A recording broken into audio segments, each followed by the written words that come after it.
The other thing that I did want to do is come in here and, I can't even interact with the computer. Oh, that's right. And read all the books for, you know, strategy and that kind of thing. There are many advantages to switching your allies during battle. Switching does not cost a turn. Players in backup positions will automatically be healed. Players in backup may have better buffs. If active players have a debuffed or dispelled, switching players frequently allows you to use skills with cooldowns more often. Yes, I have realized that, much later than I should have. Unlike previous EBF games, buffs don't stack in this game. A buff or debuff always applies a fixed value. For example, a 50% buff given to a player with an existing 20% buff will only result in a 50% buff. I have realized that as well. And, I've gotten mad at it several times because it ended up screwing me out of stronger things. There are also equipment that improves buff skills, which can lead to some enormous buffs. Many status effects can be used in combination with others. For example, inflicting with wet and chill may lead to freeze. At the same time, I assume you mean. The dry status increases the chance of being burned or scorched. Bad luck and being hit by doom leads to death, but with good luck, death only leads to stagger. Status effects may modify damage caused by elemental attacks, which I've also been doing a bit of in this game, particularly with dry and burn. Some status effects can be crippling against certain foes. Many stronger foes resist the worst ones, but not always. Check if a strong foe can be affected with Death or Siphon, for example. There may be a simple way to immobilize a powerful foe. There also exists equipment that can improve the chances of status effects working. The good and bad luck status effects also modifies the chances of status effects being inflicted. Okay, I'm pretty sure other NPCs have told me that as well.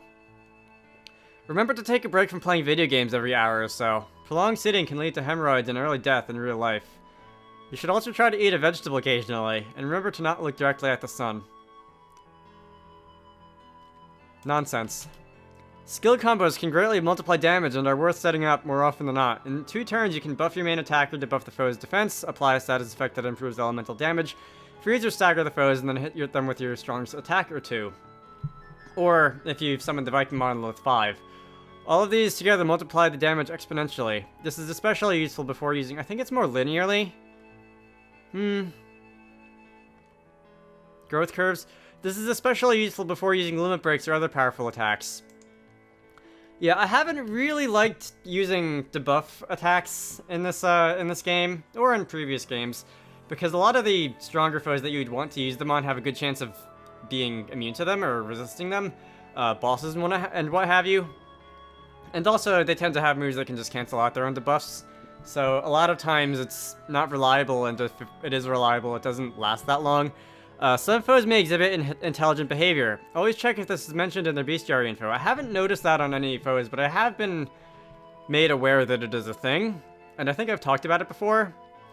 They may attack the weakest player, which I've also been on the lookout for and haven't seen anybody doing so far, or try to exploit elemental weaknesses. They may be even better at this on harder difficulties. Knowing about this can make it simple to predict which player or foe is going to attack next, and then protecting that player or even moving them into backup. Alright. Keep in mind if a skill's damage is physical or magical, check the description. All players are more effective with one stat than the other. I think no legs is pretty even, actually. And equips and buffs enhance them separately. Most foes have equal defense against both, but some are weaker to one type of damage compared to the other. Bestiary info will show you about this. Some skills, especially when it comes to enemy attacks, are not 100% elemental, meaning that the elemental weaknesses of resistance bonus only applies to a smaller percentage of the damage total. Having 100% resistance to fire, for example, will only block half the damage from an attack that is 50% fire elemental. On a related note, weapons that boost elemental damage do not do so for skills that do not have a fixed element like normal attack. Yeah, that would be kind of like getting same type attack bonus from yourself. That was really dumb, forget I said that. There's no way for certain to know the properties of a foe's attack, but it's usually easy to guess what element it is by looking at the animation. Huh. Whether the attack is physical or magical can also be estimated depending on whether the foe has hit you as a solid object or raw energy. This is important when it comes to choosing armor and deciding which stats to buff and debuff. And these back bookcases don't have anything to say, so we'll move on to the next row. Most foes can be captured, even bosses. Only a few bosses cannot be captured, and you'll recognize these because you won't be able to target them with a capture skill. And they have that little fancy red box. If you accidentally slay a foe that you wish to capture, there may be other ways to encounter it again later. foe marathons and what have you. Foes can surrender in battle if they feel they are going to lose soon.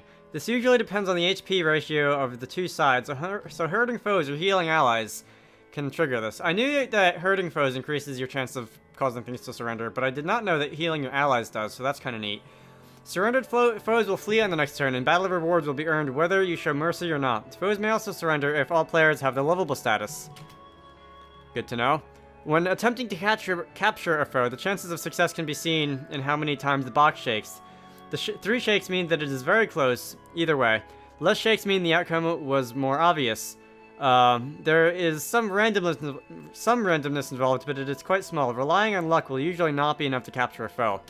Yeah, people yelled at me about that, and I kind of figured it out after a couple people yelled at me that if you don't catch something on your first try, you're not going to catch it on your 8th try either.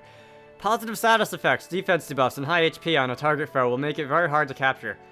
Debuffing its defense, magic defense, and especially evade, because apparently evade counts twice, according to somebody in the comments, will make it easier to capture. However, offensive buffs or debuffs will have no effect on the rate of capture. When aiming to capture monsters, it greatly helps to be prepared. Some equipment improves the player's chances of catching monsters, while other equipment may trigger counterattacks that will unintentionally kill the monster. Yeah, that's happened a couple times. The good luck status effect will also improve the player's chances. Trying to capture a monster which has surrendered will always be successful, but stronger monsters are much less likely to surrender. Frozen or stunned monsters are very unlikely to evade capture. Wait, what? Oh, are very unlikely to not be captured. That makes sense. And other negative status effects can also improve chances slightly, with Siphon and Bad Luck being some more notable examples. Alright, so that row is all about catching stuff. When a piece of equipment is upgraded, the chances of random effects activating increases. The exact chances of activation are a mystery to everybody except the game designer, but stronger equips generally activate much less frequently than weaker ones, so balance is preserved. A skilled warrior must gain experience with many equips. How much time you want to spend preparing for battles is totally your choice. Changing and upgrading equipment regularly, scanning enemies, finding optional treasure, and planning battle strategies will make battles much easier, but it will also consume a lot of extra time. Remember that you can change difficulty settings at any time outside of battle. Remember that some crafting items can be used offensively in battle, and may be useful if your other skills have been disabled in some way. Crafting items. Oh yeah, the brick, the shuriken, the bomb, and the snowball. None of which I like. Although I guess the shuriken can induce poison, which is kind of nice. You can also change equipment during combat, and this may be worthwhile in battles with many waves, but it will be harder to compare different equipment stats this way. The defend command can be useful against bosses and powerful enemies who can charge up a huge attack. Some equipment also gives additional buffs when defend is used, so if you choose the best effect, it may nullify the enemy attack completely. Ugh.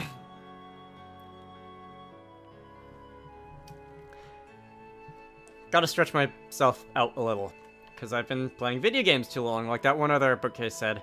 The invisible and enchanted status effects are very powerful if used correctly, and very devastating if used incorrectly.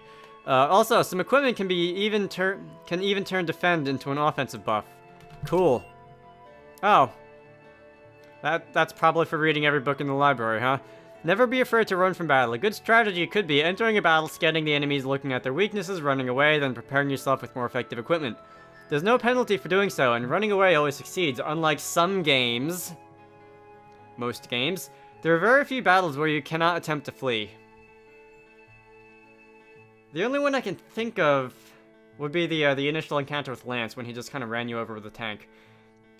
And maybe the encounters with other party members. Alright, so what's this last one, which I've obviously talked to before but not actually read. Bonus skills are those learned from NPCs or somehow found on treasure chests. They can be learned by one of several players, and can later be moved to a different player at no cost without losing any upgrades. This can possibly be exploited. But anyway, remember to think about which player benefits most from each bonus skill, and each player can only learn 8 of them.